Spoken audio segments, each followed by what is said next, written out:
Hello, you're watching the Sunbeam Alpine channel on YouTube, and here we are back in Oily Puddle's garage.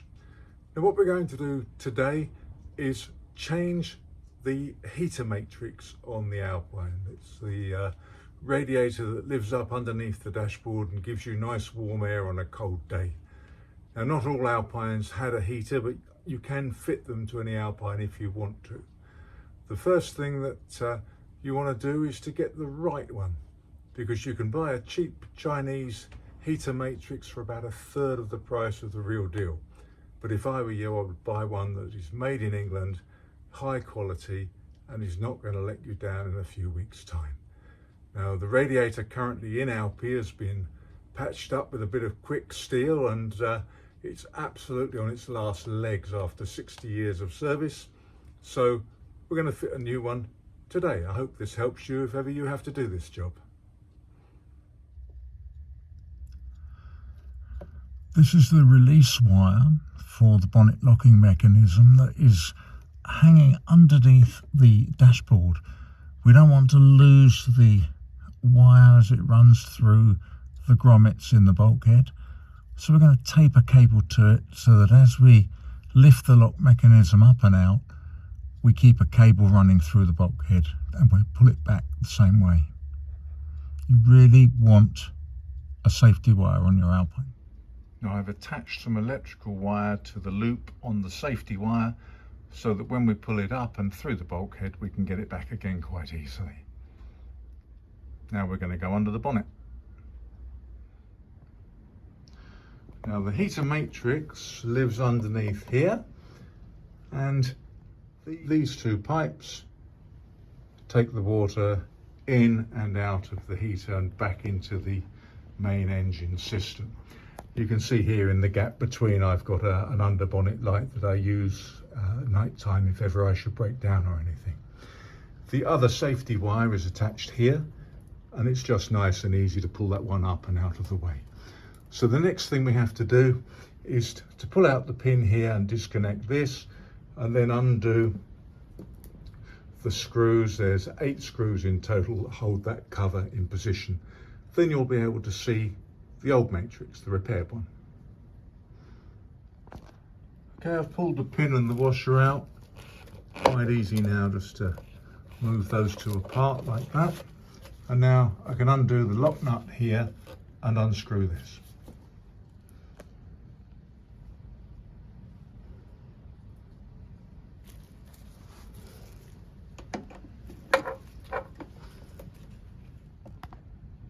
As soon as the lock nut is loose, you can spin the front part of this off. Just turn it round and it will come off. It's got a little square nut in there that holds it in place. Most of these are bent. I'm assuming they're meant to be bent. Certainly the ones on the cars I've got, they're all bent. So I'm just going to spin this off now. Okay, I've disconnected this piece. There's the square nut. There's the lock nut, and you can see the clip and washer there. If I just go back to the plate here, you can see this is the safety washer, the safety wire here that goes down into the engine bay that will pull that catch back. And this is the main safety wire that goes through the bulkhead and pulls the whole of the mechanism if ever you have a problem and that bonnet release fails. You really do want these on your Alpine. Now I'm going to push the rod through there to get it out of the way. And to do that, I have to undo 2 little bolts that hold the bonnet pull handle under the dashboard.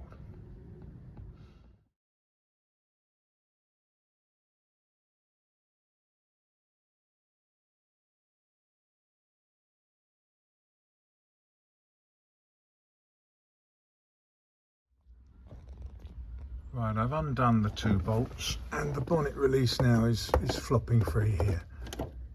You can see that's flopping free. I'm pulling it gently towards me. I'll just twist that around. There you go, you can see it's not secure anymore. I've pulled that gently towards me now. it's not secure and it will be coming loose at the other end above the heater. At this end you can see that I can push that rod in there now. Let's push it out of the way, and with a little tug on the other end that will be completely out of the way. Don't lose the safety cable. Right, we're going to undo the 8 screws now. I've undone the 8 screws, and now this whole plate can be lifted up and out of the way. I'm going to lift it up, off and away from the matrix.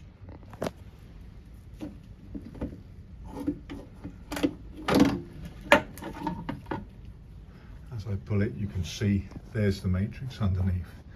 This is the one that's been leaking. It's an old one, it's been repaired before. I'm going to put a new one in there now.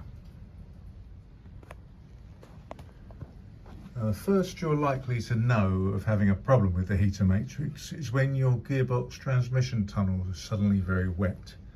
So when I undo the Jubilee clips here and here, there's going to be a little bit of spillage even if I lower the level of the coolant.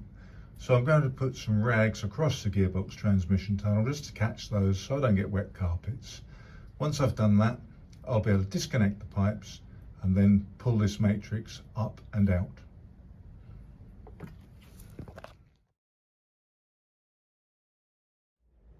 Now I've turned the heater control to full on. I'm just going to use the radiator drain at the front just to lower the level of coolant just a little bit.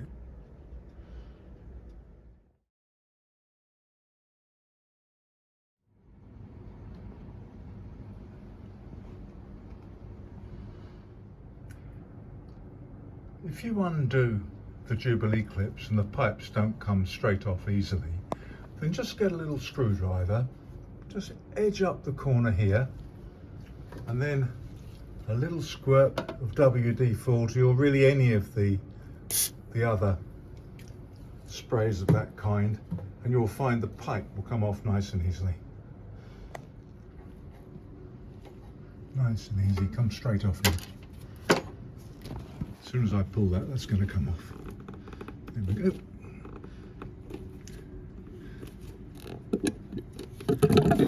There's not too much water in it because I drained the top off at the front. Right, we'll take both pipes off now and pull that matrix out. Both pipes are free, and this matrix, although it's still half full of water, will just come up and out. I'll have to manoeuvre it a little bit to get it on its back and pull it up and out.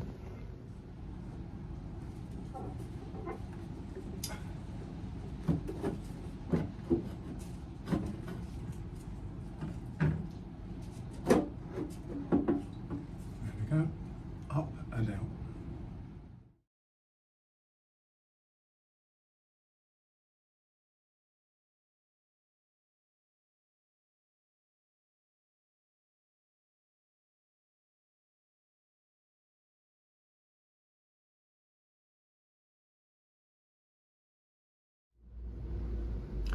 Now it's a good job that I did decide to change the repaired matrix because I can see some water down there. Now that's leaked out of the repaired matrix because it was bone dry when I put that in. So at some point last week, we did quite a lot of miles last week, that gave up and started weeping a little bit. Not a great deal because I haven't had to top the coolant up, but it is leaking. So all that's got to be dried off now. Now you're looking in through the top there where the vent is. If I move the lever, that will change things from a car to screen or off. You can see how the flap moves. There you go, that's off. That's a car and all the hot air goes into the car, and that's screen. All the hot air is deflected up to the windscreen to demist it. You want to make sure that's all working correctly while you've got access and a chance to sort it out. Okay, here is the lovely new heater matrix. It's come from Motor Rads Online, who are based up in the Midlands. Looks lovely. Everything you'd expect. It even comes complete with the cushioning strip to put around the bottom to stop any vibrational problems noise-wise with the thing rattling about. Looks like a really well-made piece of kit, and of course it's made in England, so recommended by me.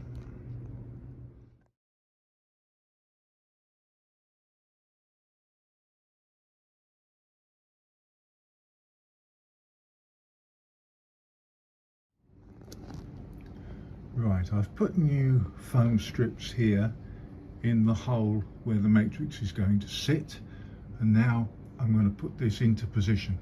Now, one thing I would say is this piece of rubber here, this is important. For a long time you couldn't get these drain channel things.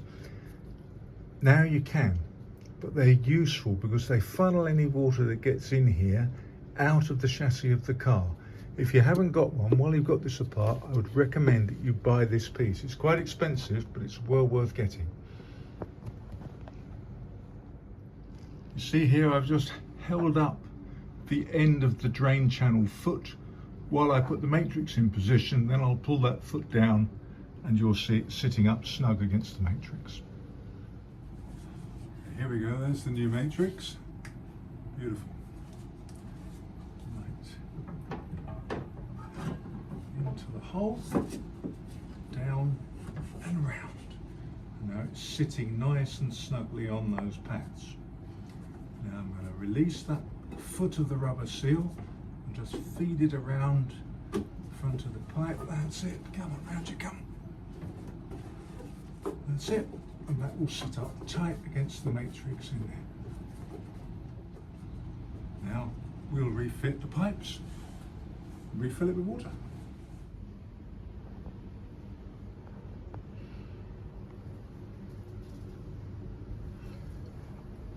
If you are fitting a heater for the first time, the pipe here on this side needs to go through a heater valve.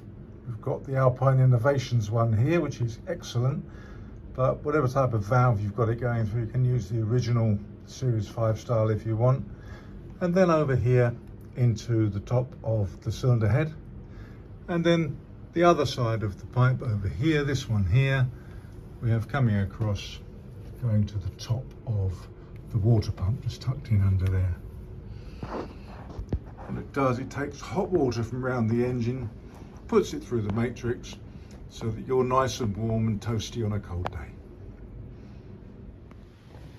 Okay, everything's connected up here.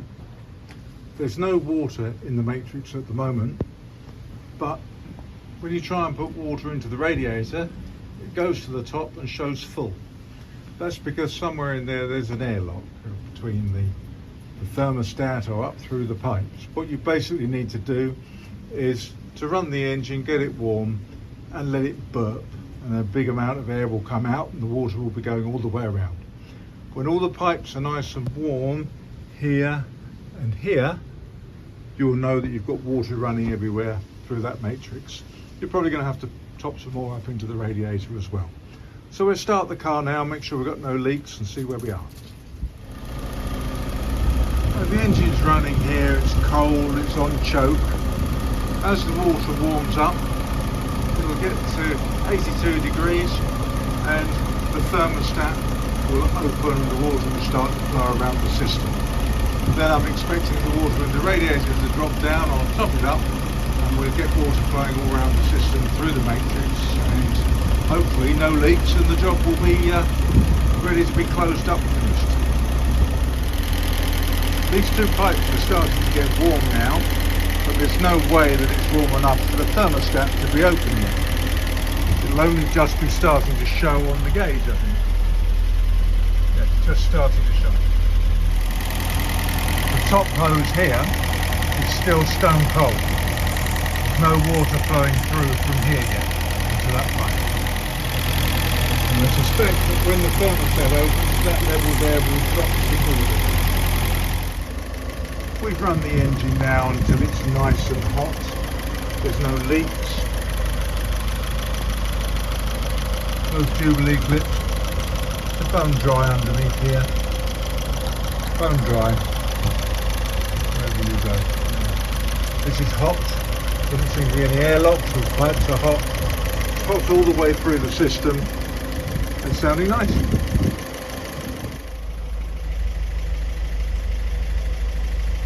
This is where the temperature gauge normally runs on this car, so it's just about normal temperature for it now. Okay, everything is fine here and it's ready to put it back together again. So I need to pull it up underneath here and find the rod, pull that forward, and then we need to feed this wire here back through into the bulkhead by pulling that wire we taped to it, and then we'll position the gasket and this plate back over the top of the heater matrix.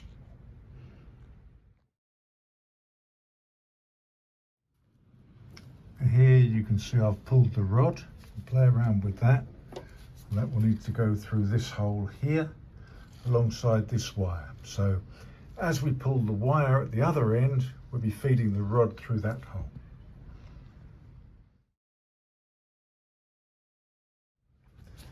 This wire running parallel with this through the bulkhead. The loop is inside, attached to the electrical wire where we taped it previously. This is the electrical wire that's attached to the loop on the safety wire. Just making sure everything stays taut. Then once it's in position, we'll undo the electrical wire and just leave the safety wire hanging there. I've put the 8 screws back into this plate and it's now held in position. I'm now going to go to the other end of this rod. I'm going to undo the electrical wire that we put on it, and I'm going to do up the 2 bolts that hold the bonnet release handle. This is all now securely in place. I need to go and address the other end. Put the lock nut onto the opening rod and then put the square nut into the little lever and screw the lever into position.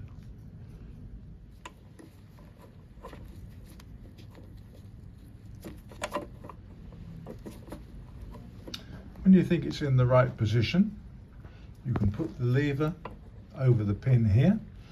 You can then put the washer and the clip into place, and provided you've got the 2 safety lines in position in case you get anything wrong, then you can start testing the bonnet, make sure it opens properly and that it's not going to get jammed on you.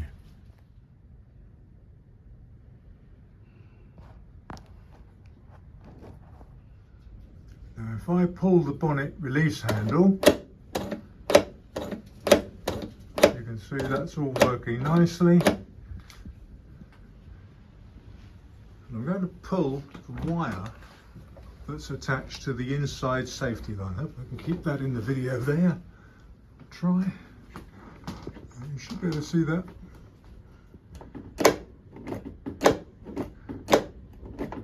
That's the inside safety wire, just in case we ever have a problem.